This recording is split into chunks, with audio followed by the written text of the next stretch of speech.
Introducing Thomas Holt, Associate Professor at Michigan State University. Thank you.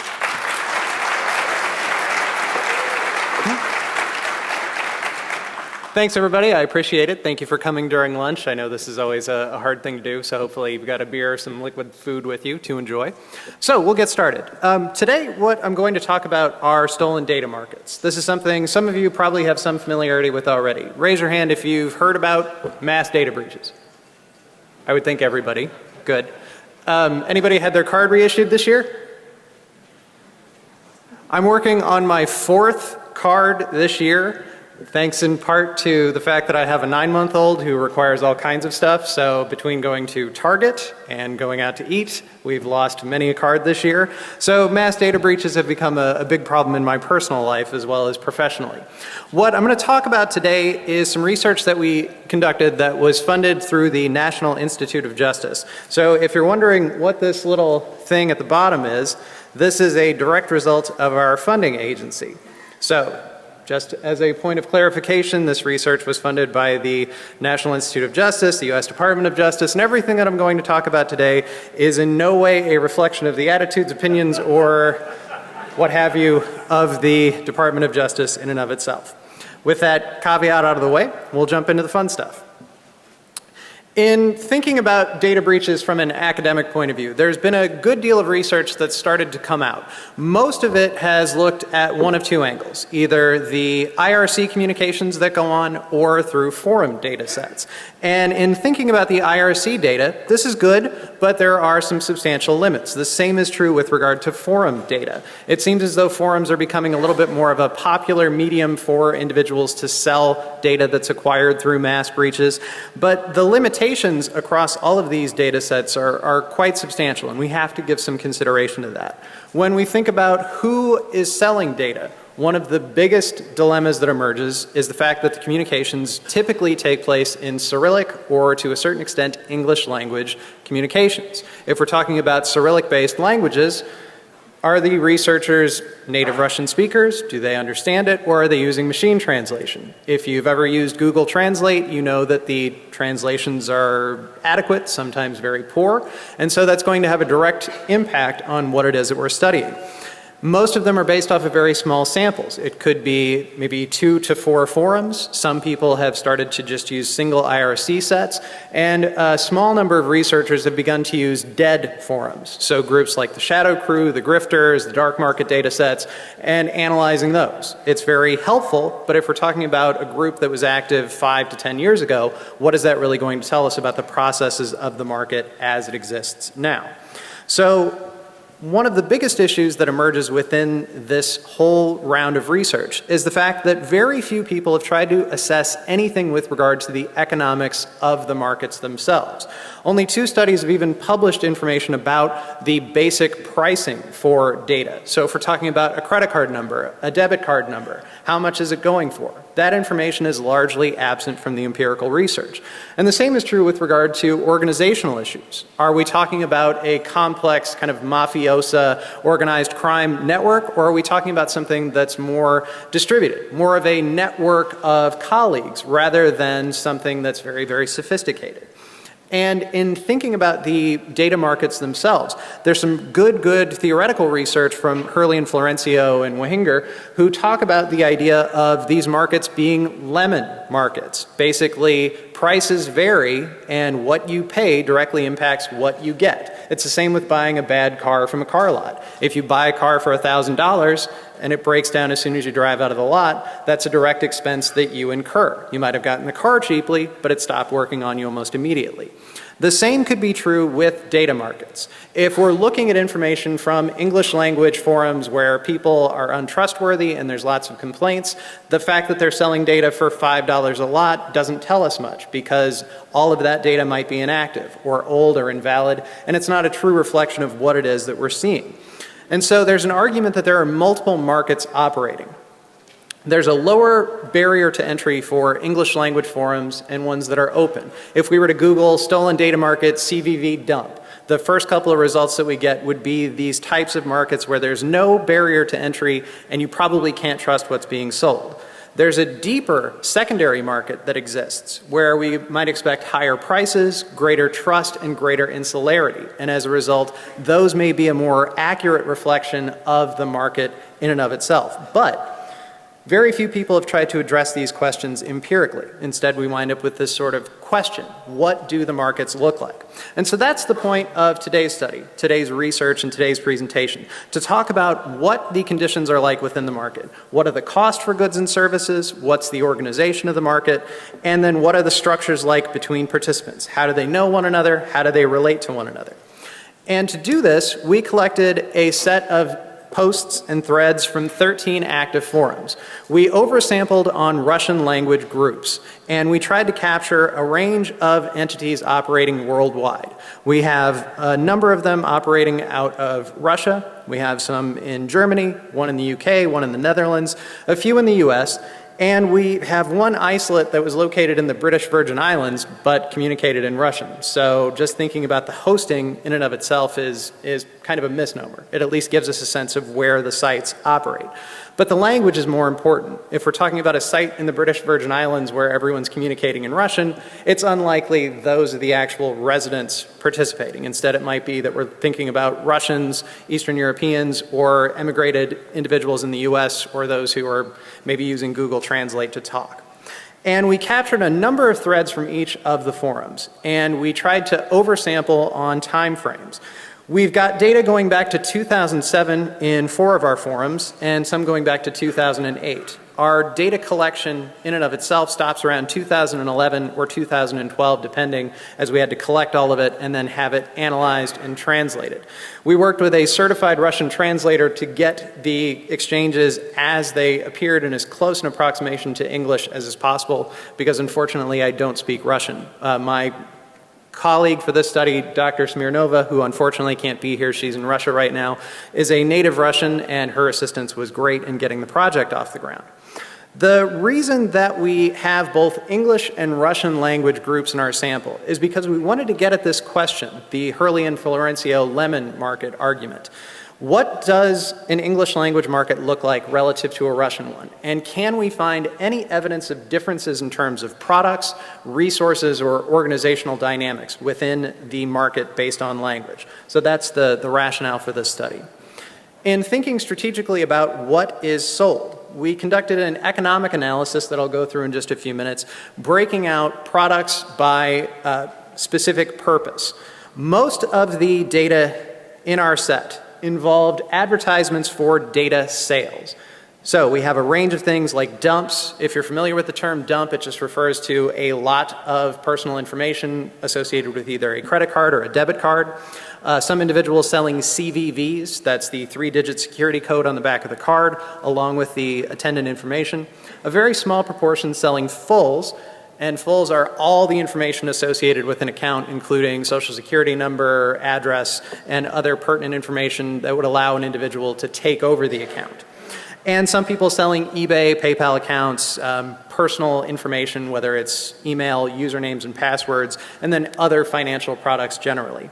In case you're wondering, no, we did not see any medical data in here, nor did we see stocks or other types of financial products of that nature. Instead, it's all mostly involving financial institutions, banks, and credit card agencies. But we also had a number of individuals selling data manipulation tools. And this might be cash out services, so people who can go to ATMs and directly withdraw cash from illegally acquired accounts. Some people who offer drops, where if you buy goods online, you have them shipped to a specific location and left via UPS or FedEx, and then those products are either pawned, fenced, or perhaps just shipped on as they are to another person. So it's an intermediary for receiving goods. And a small number who would do money transfers. So if you had illicitly acquired accounts, you could have someone launder those funds on your behalf. And a small number offering personal identity documents. So say if you needed a credit report or credit history or something else, they would be the individuals to go to. And then at a very, very small amount of sellers, we saw people offering associated services, things that you could use in order to either manipulate data on the back end or acquire it on the front end.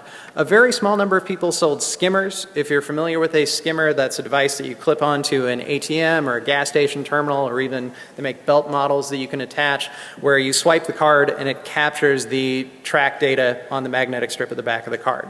But that's a very small proportion of what we see. About 84% of all of our ads involved data sales of some type. Moving from the economy, we're also going to look at this from an organizational perspective. And we use a sociological framework, which is admittedly a little bit different from maybe what you're used to. In this case, we tried to understand how people operate based on how they work together, how they communicate, and then in turn how long they exist. This gives us a framework for analysis that isn't just are they like a yakuza or a mafia or flat, but instead tries to assess the groups based on different conditions. How long they operate, what kind of division of labor is present? Do you have someone who's a distinct coder, another person who receives goods? So is there any kind of specialized labor force operating?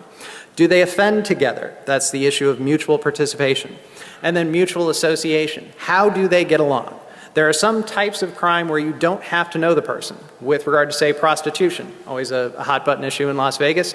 You don't have to know a sex worker, you don't have to know anybody, you just have to go, solicit, you do your business, everybody leaves. There's no other connections that are necessary. We want to know what types of relationships are we seeing in these markets for stolen data. And then finally, depending on time, I'll hopefully get to this, we also conducted a network analysis. So if you're familiar with network analyses, these are ways to statistically connect individuals within a market. This sociograph here represents participants in one of our boards, and you can see that we've got a small number of groups that are connected or a small number of individuals who are connected. Like say here, you've got one person who's a seller with multiple people talking to that seller, trying to see what they can buy, what they can get. And then we have a number of isolates here at the bottom. These are people who no one talked to for one reason or another. This is important if we're thinking about targeting groups. How do you disrupt a network if they're loosely connected? It's a lot different than how you might if there's a hierarchical structure in place. So this is a very important way to think about connectivity. So let's start with the important stuff. How does the market operate? What I'll talk about now relates to both social organization and economics. If you're not familiar with how these markets actually operate, it starts when someone posts an ad. This is an ad, for instance, for dumps. And I realize this is kind of small, but I'll hit the high notes for you. This person is selling dumps, stolen credit card numbers obtained from around the world. You can see they're offering US data. A classic or a standard card is 20 bucks, a gold or platinum card is 25, a signature corporate card is 30, and an American Express card is 20. Any Amex holders in the room? No? And then Canadian dumps. Interestingly, Canadian data is a little bit more expensive. $50 for a classic or standard card and $70 to $200 depending on what type of advanced data you want from there. And then getting into European markets and places where chip and pin encryption is used, you can see the prices are even higher. This is important to note. Every ad typically incorporates information about pricing structures and the quality or quantity of data that's available. They piece it out by product and by type. They also explain their conditions for sales. Since vendors have the ability to advertise and direct their traffic, they can explain in very crystal clear terms how you and the seller are going to interact. In this case, the person explains how they do business. You contact them, you choose the one ICQ number that you want to use, you calculate the total price for what you want, and then submit your order. You send us your money and your email. Now how's that for a bum deal? Send money first, then we'll send you product. This is very different than, say, a drug transaction or other types of illicit markets in the real world where product and payment can be exchanged near simultaneously or within relative close proximity. Instead, this seller is saying, you send me money, and then within 24 hours, we'll complete your order. In this case, Liberty Reserve payments are what they prefer. Anybody heard of Liberty Reserve before? If you've heard of Liberty Reserve, they were recently taken out as part of a large-scale law enforcement investigation in the US. This payment venue no longer exists, but online currency systems like Liberty Reserve are the preference for individuals in this marketplace. We didn't see anybody using Bitcoin, in case you're curious, or other types of cryptocurrencies, but these individuals seem to be tailored more towards kind of immediate transfers of payments. There's an interesting point here as well. Point 5, we replace only pickup or hold call dumps within a 24-hour period. What that means is if you bought, say, 100 cards from this person and 90 of them worked, and 10 of them come back as either invalid, inactive, or held, they are no longer active cards, you can contact the seller and say, I need these 10 cards replaced, and they will do so. That's a degree of customer support that they're willing to offer. Since this is... I know this is going to sound really crazy. Just wait, it'll get even weirder, I promise. Customer service is an important venue within these marketplaces to generate attention to your business. You want people to come back and buy from you on a consistent basis. Offer them something. Give them a reason to come back to you. So, this individual, for instance, offers 3 replacements. There are other types of customer service that are out there. This is a good example of that. A person selling eBay and PayPal accounts from the US and the UK. You can see the pricing structure here is pretty low. If you want an unverified account with a credit card number, it's 1 WMZ or LR. That means Web Money US, Z is the US designation, or $1 Liberty Reserve. If you want an unverified account attached to a bank account, that's also $1. If you want a verified PayPal account with a credit card number that's confirmed, that's $3. Anybody have a confirmed account? A couple of you? That's pretty cheap when we're thinking about what you could do with this. We also have accounts with email. Just ask, the seller is not responsible for security measures. We check all the accounts manually prior to giving them to you, and you'll also get a clean SOX 5 proxy. The rationale being, if you're, say, an individual living in Europe, but you're trying to use a US account, if it's clear that the traffic is coming from Romania, you're not going to be able to use the account. They will give you a proxy for the associated country. If you burn that proxy, it's on you, as they say here. Seller is not responsible for the unsuccessful usage of the account. You burn the proxy, you got to get another one. If you screw up using this account, that's your problem. They're offering a modicum of support, but nothing too fancy. And this is the type of communication that each individual can specify. Vendors can control the market based on what they feel is relevant. And a final example here, this is an individual offering money laundering services. They say that they work specifically within the Russian Federation. They will work to encash funds, they'll transmit electronic funds, they divert accounts, they work with dirty funds, and the advantage of working with them, low commission. With regard to customer service, they're going to take a portion of the amount of money. If, say, there's $1,000 being laundered, they'll take between 10 and 20% as you dictate the terms and work out the relationship. And speed. As a rule, funds are received on the day that they are credited to the company's account, on the next day or a maximum of 1 day after crediting them. So, you want your money quickly, work with us. We turn things around fast.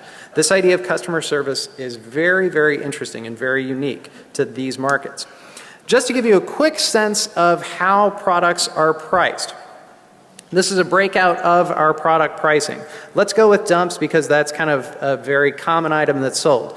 The lowest price dump we saw was 4 cents, the highest was $8,000. Gives us an average of $102.60. We also saw CVVs going for between $1 and $8,000, but the average being 26.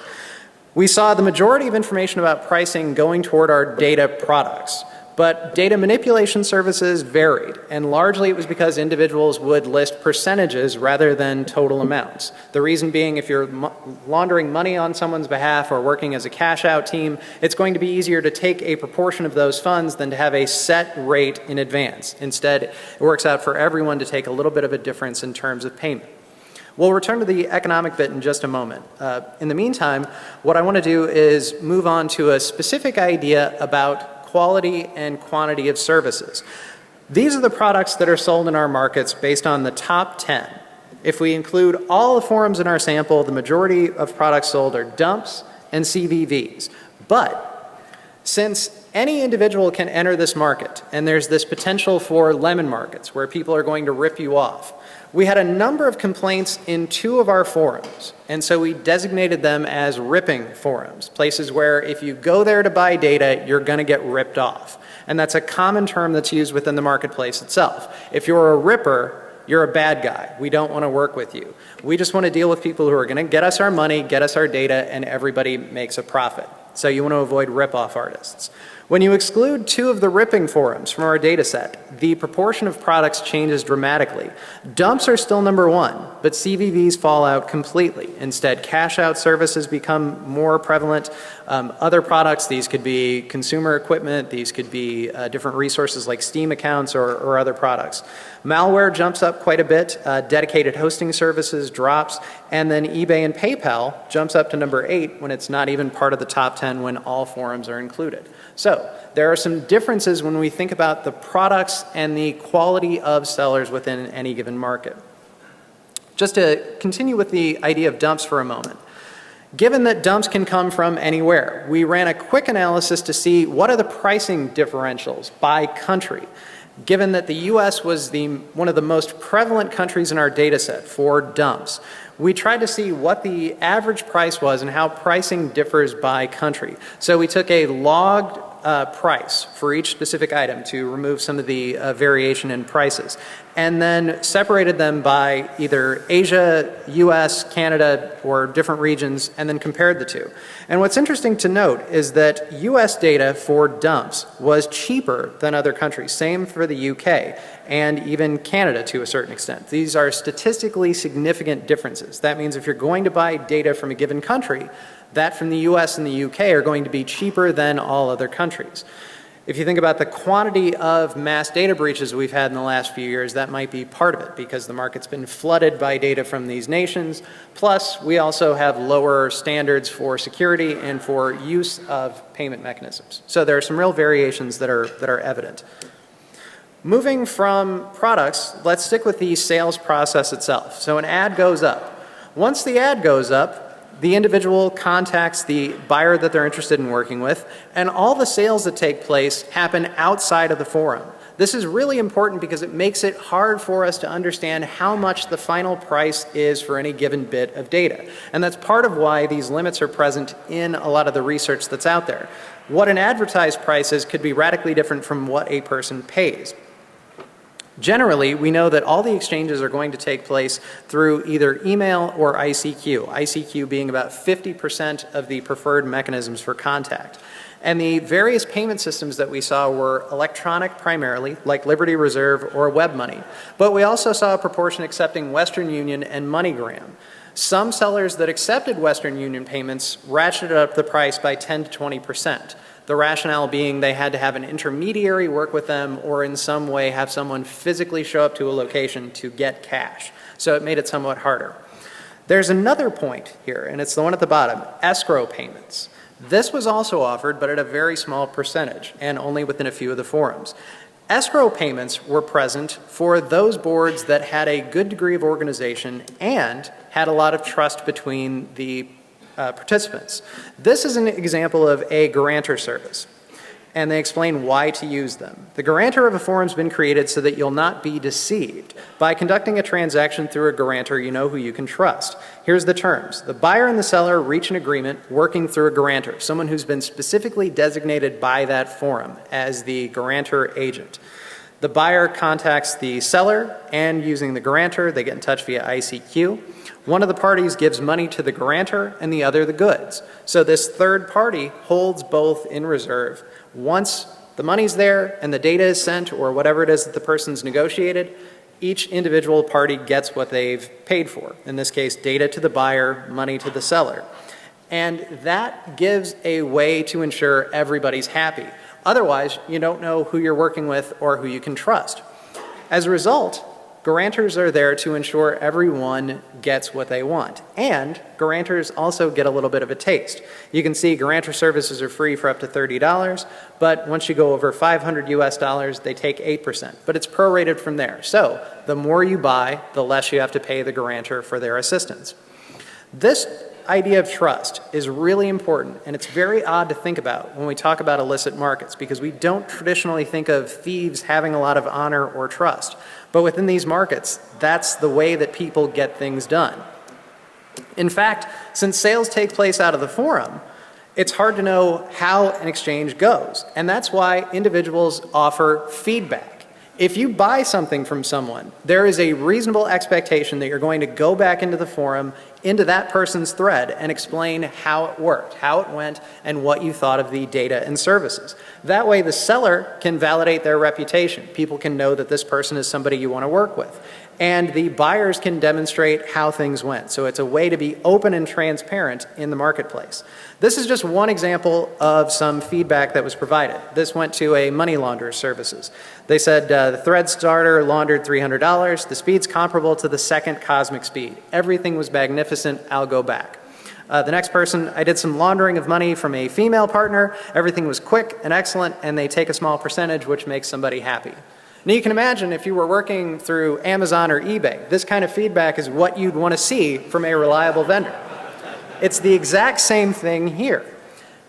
And this leads to an important thing to consider. Negative feedback has the same sort of role in the marketplace. If you don't think you can trust a person, read their feedback. If it's negative, you don't want to work with that vendor. In this case, this is a good example of negative feedback. A person asked, has your service been tested or vouched? How do we know that we can trust you? I can provide potential business for you if I can trust you. The next person says he's a ripper. Don't believe him. He says his drops are from Florida. The seller comes back in and says, I'm no ripper. I've never had a complaint. This guy's just trying to cause trouble. I've never dealt with him before. Moderator, please ban him. He's just trying to disrupt my transaction.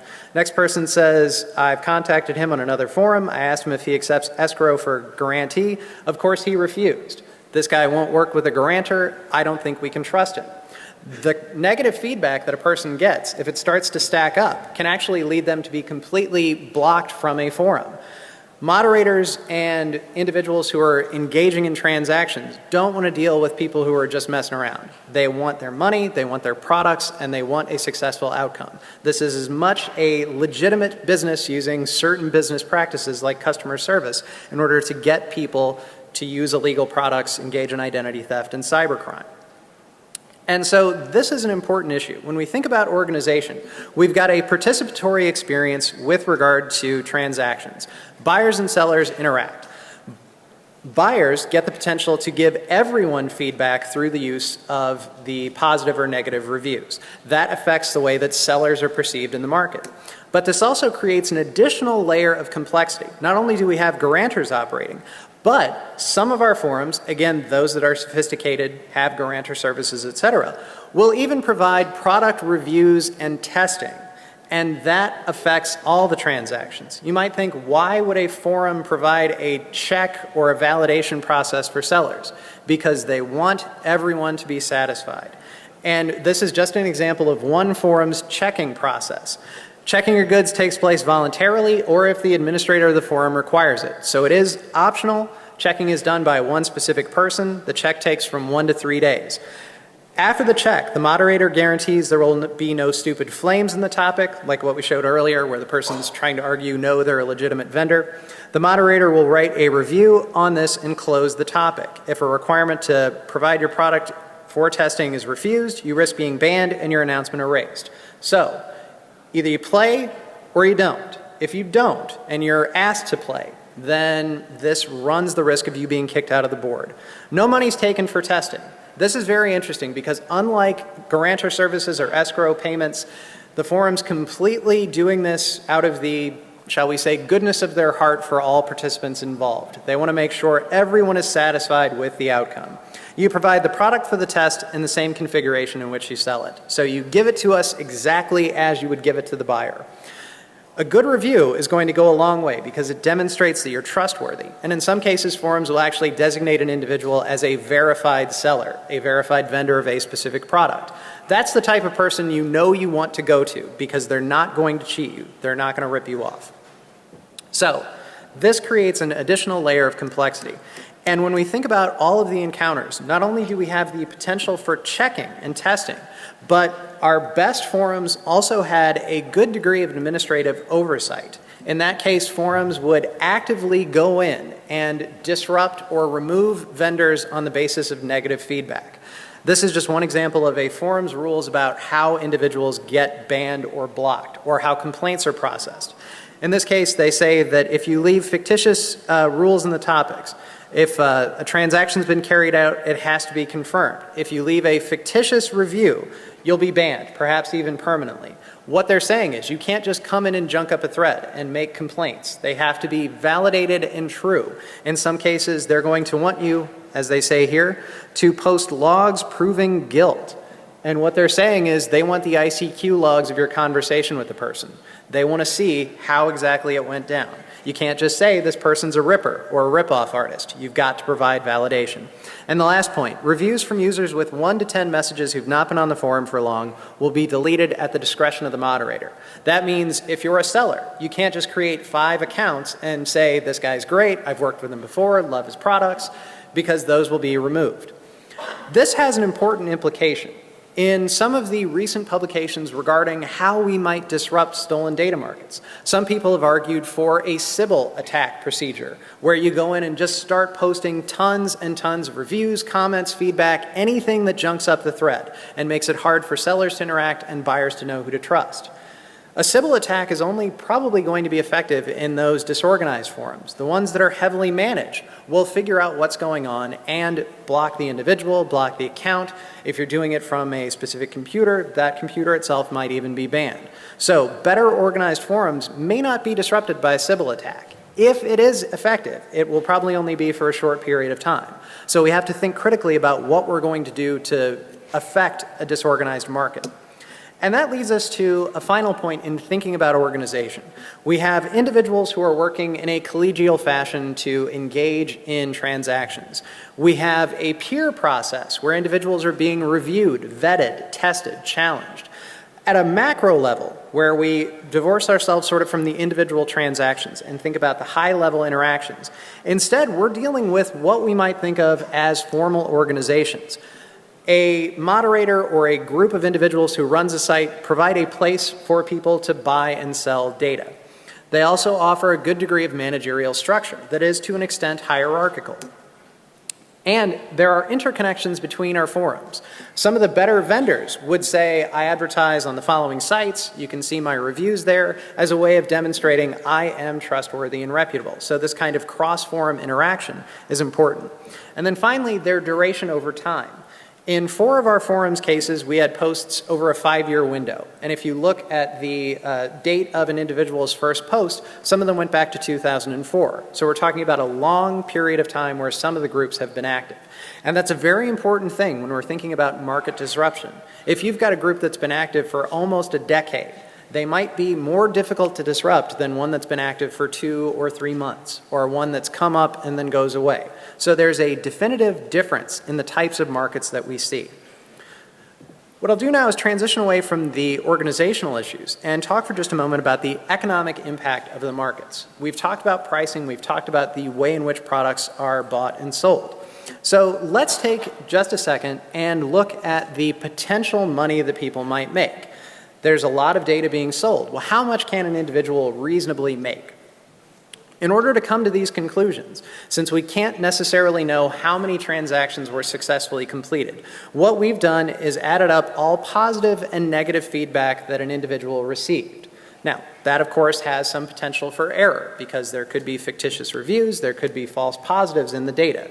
But this is at least one potential way to understand how many instances of a transaction took place.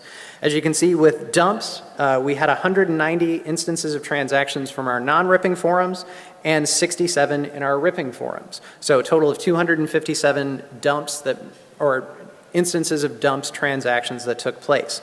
We had 63 for CVVs, the majority of them coming from our ripping forums, reinforcing that data point from earlier. On bank accounts, the majority again come from ripping forums, but for eBay and PayPal accounts, we saw 6 from non-ripping boards and 3 from ripping forums. So this gives us some degree of an understanding of how many transactions might have taken place. Another problem that comes up, though, is that this excludes anyone who didn't have a product review. They may have had no feedback. It could be that they actually had transactions, but we just didn't capture the product reviews in our data points. So there's some potential for bias and error, and I'll talk about how we tried to correct that in just a second. Taking those metrics, we've tried to overlay a couple of different pricing metrics. Thinking about the average cost for data and the total number of transactions that take place. With our dump sellers, many of them specified that they wanted to sell data in large amounts. In some cases, their minimum quantity buy might have been 100. So we tried to set up some baselines for how many pieces an individual might have purchased in the course of a transaction.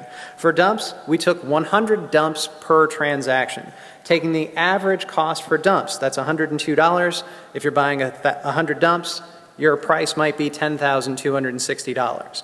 For CVVs, taking 50, that gives an average transaction cost of $1,310. For eBay and PayPal accounts, thinking again about 50, that gives us $1,362.50 average. If we multiply the number of transactions by the amount of money that we expect has taken place, this gives us some pretty dramatic estimates for profit. In the case of dumps, we're looking at $2,636,000. That's a staggering amount of money. That, of course, leads to the potential that there is no way your math is right on that. You could argue that. And so if we take the if we take the median price for dumps, not the mean, that's $40. At that rate, just for dumps, we're still looking at $1 million in total transactions. Now, if we want to throttle that a little bit and say, all right, you're probably getting false positives. If we only take 65% of the feedback that was received, that drops the estimate down a little bit. That puts us at somewhere in the neighborhood of, depending on which amount we take, $668,000 or $1,713,000. So we're still talking about a substantial profit for dumps sellers. The important thing to note here is that we're not disaggregating rippers from non-rippers either. This means how much money any one vendor could make. This gives us total economic estimate. We could run this a couple of different ways, but this is just a potential for loss that we wanted to highlight. So sellers could make a substantial amount of money. We might argue, in fact, that this is a seller's market, because when we take the total number of buyers who provided positive feedback, that's going to give us a different sense of how things go. For non-ripping dumps, we only had 117 instances of positive feedback. In our ripping forums, only 24 people had a satisfactory encounter. So there's a pretty substantial difference in what individuals report. Buyers are not going to come out as good when we compare it against, say, dumps vendors. And what I'll do now is provide something that might be even more salacious. Let's just try to figure out how much money a prospective dumps buyer might make. Now, if you've ever read any of the Ponemon reports, you know that they provide a potential loss metric per person. It's $188 in the 2013 report, but it varies from time to time. What we've tried to do here is take an amount reported by the Bureau of Justice Statistics for identity theft victimization. For credit card losses in 2012, victims reported an average loss of $1,448. The median, though, was only $300. When we compare it against debit card losses, we're talking about $500 versus $200. So there is some difference. Let's just think about the return on investment for dumps for a dumps buyer then. If we had 117 instances of positive feedback, let's assume for just a second, trying to throttle the amounts that they receive, that only 65 cards that they buy are valid. And depending on what metric you want to use, this creates a lot of different outcomes. But if we take the credit card loss average, we're looking at about $94,000 in gain per transaction, so about an 8 on the ROI. If we take the median, the ROI drops dramatically. But buyers have the potential, if we're using the median loss amount, to gain somewhere in the neighborhood of $2,281,000, which isn't bad, but it's not as good as what we might see with regard to dumps vendors. If we take the debit card amount using the median loss, we're looking at buyers acquiring somewhere in the neighborhood of $1.5 million. So it's a different type of metric depending on what you do. Thinking strategically, well, maybe dumps aren't the way to go. Let's just take the eBay and PayPal example for a moment. Let's assume that 25 pieces that you buy from an eBay or PayPal vendor are active. The ROI is way better in these instances than it is for other types of transactions. In this case, it could be $36,000 per transaction using the credit card loss average, or $13,000 if we use the debit card loss average. So there are some dramatic differences here, and it would strike most people, hopefully in the audience, that the better way to go in these markets is to be a vendor and not a buyer, because at least you're going to always make a profit, whether or not your data works. Some rube who buys from you may not know that you're disreputable, but they're going to pay you anyway. So this economy is one that's very, very complicated. Unfortunately, we're running out of time, so I'm going to have to skip over the social network analysis portion, but if you're interested in this, please let me know and we can talk about it a little bit more in depth later. Generally, what's the takeaway from all of this? When we think about the markets themselves, they are organized in a unique fashion. At the individual level, we're talking about a process where we're seeing peers and colleagues. At the formal forum level, we're seeing a more formal organization that takes place. The variation in terms of market sophistication would tell us that overall these markets are insufficient. We're going to see different individuals acting based on their status, based on what they're told, based on forum moderators or administrators. When we think about market disruption, given all of this, it's probably going to be a more effective strategy if we're thinking from a law enforcement perspective or from a more strategic point of view. The better way to go after these markets based on how they're organized is to take out the entire forum.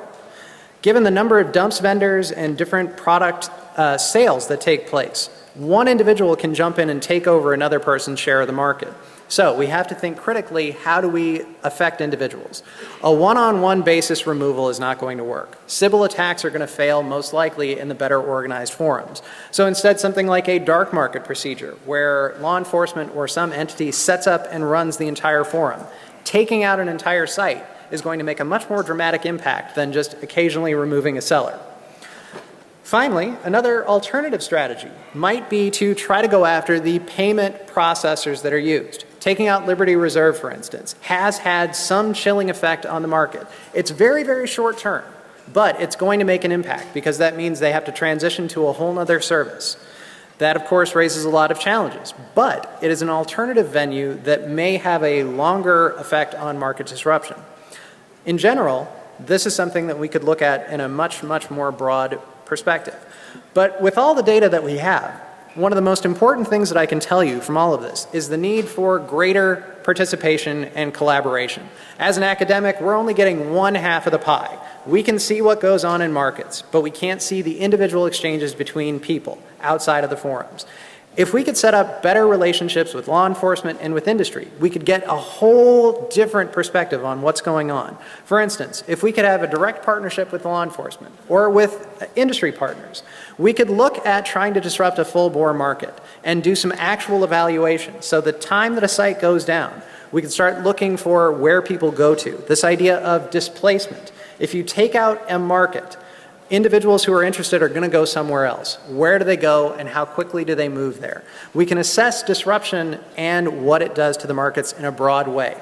We can also get some of those external communications through ICQ or other mediums, and we can do different processes of analysis with that information. In general, we're going to try to do a lot more with this data. We'd like to go through and compare our economic stuff against our social network analyses and see what's going on. We're going to go through IRC channels and a few other sites and try to create an even larger data set. And we'd like to go through and do some comparisons against sites that were recently taken out or some of the dead boards and compare them between what we see in more active markets. So there's a lot that we can do from here. With that in mind, I'll just go ahead and stop. Does anybody have any questions? Yes, sir.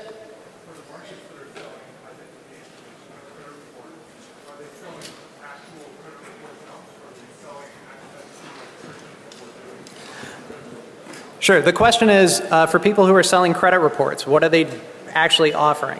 What we saw were people offering credit report services, so they would do checks, not credit report dumps.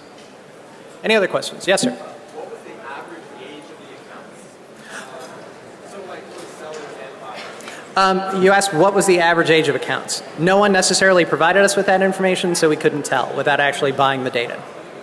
Any other questions? Yes, sir.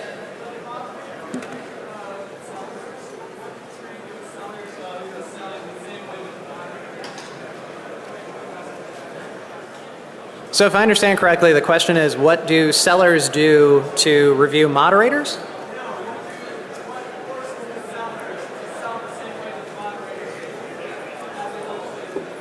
Gotcha. So the question is, how do sellers get into the market? How do they operate? The better organized forums will stipulate the terms for a transaction, or at least how things should go. They can't guarantee you have to work that way. Sellers have the ability to say, I'm going to do this, not that. So there is some variation that is allowed at the individual level.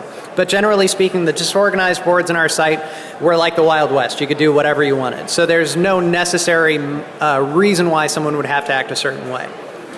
Since it's getting a little loud, if anybody else has any other questions, come on up, or I can go to the chill out room and we can set things up that way. Thank you.